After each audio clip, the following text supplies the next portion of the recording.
What areas of society or like today's economic system do you think have been most affected by having like a broken monetary system? Oh man. Well,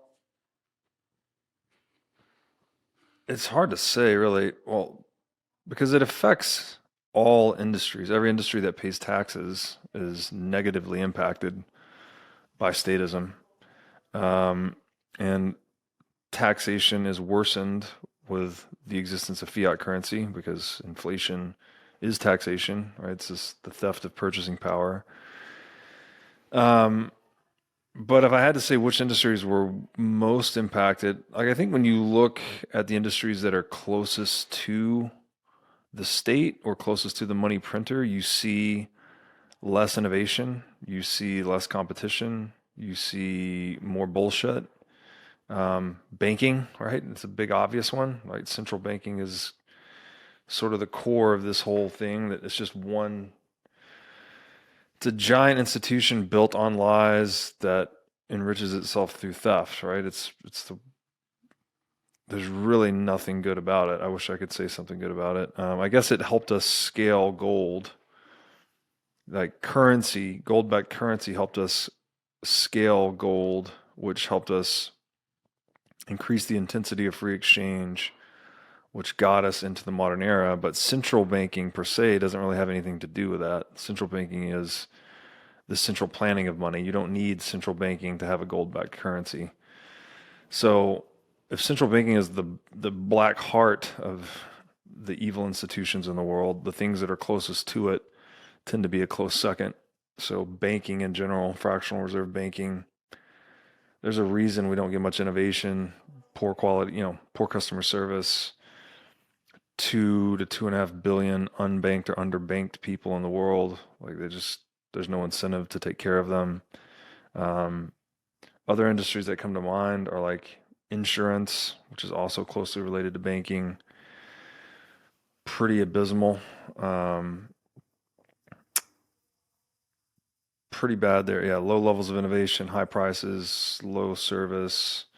When you know it's very scammy, right? Like you'll pay into these people will pay into these things for years, decades, etc.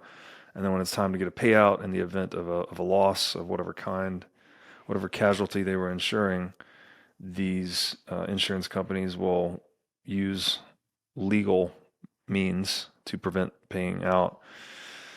Um, Industries that have suffered.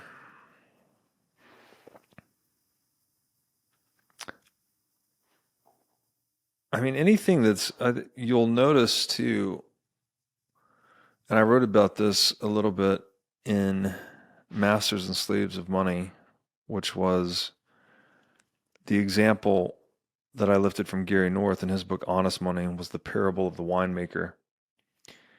And it's not just, when you print money, it's not just increasing prices that are the problem. That is a problem, right? That's the insidious theft of taxation without representation. But it's also this screwed up incentive that the printing or the counterfeiting of currency puts on producers. So producers competing with each other, the last thing you want to do as a producer is increase your prices. Because every time I increase my prices, I'm sending a signal to my customers to look elsewhere. Right? It's like, again, the winemaker is the example. It's like if I increase the price of my bottle of wine, that's a signal to all my customers, my existing customers, that they should go and explore alternatives, look at other producers' products. So, what a producer is more likely to do in an inflationary environment where the cost of their inputs are going up, they don't want to pass these visible price increases on to their consumers because, again, that's a signal for them to go elsewhere. What they would rather do, or what they often opt to do, is to debase or use inferior ingredients, use cheaper inputs. So, in other words, make the product worse, charge your customer the same nominal price, and keep your profit margin the same. That's why I think debasing currency leads to the debasement of all the products and services in the marketplace. Because you have a bunch of producers trying to not send their customers elsewhere, especially when things are tight, and then they're looking to do whatever thing, anything they can do that's less visible than increasing prices to maintain their profit margin and maintain their business. And that often, if not always, comes in the form of defrauding your customer, right? The product that they've been accustomed to getting, a certain quality of wine, maybe now you're watering down the wine or you're using cheaper grapes or whatever it may be. You're now selling them this product as if it is the same as it has always been, but you're actually selling them an inferior product. And I think you see this everywhere, like Fiat architecture, Fiat food, Fiat service, like everything. I don't know about everyone else's experience as a consumer in this world, but I am frequently and repeatedly frustrated as just my consumer experience of poor customer service, poor products, et cetera, et cetera. And I mean, maybe we shouldn't attribute it all to the money, but there's definitely a twisted incentive to defraud your customers when the money is being debased, when you yourself are being defrauded.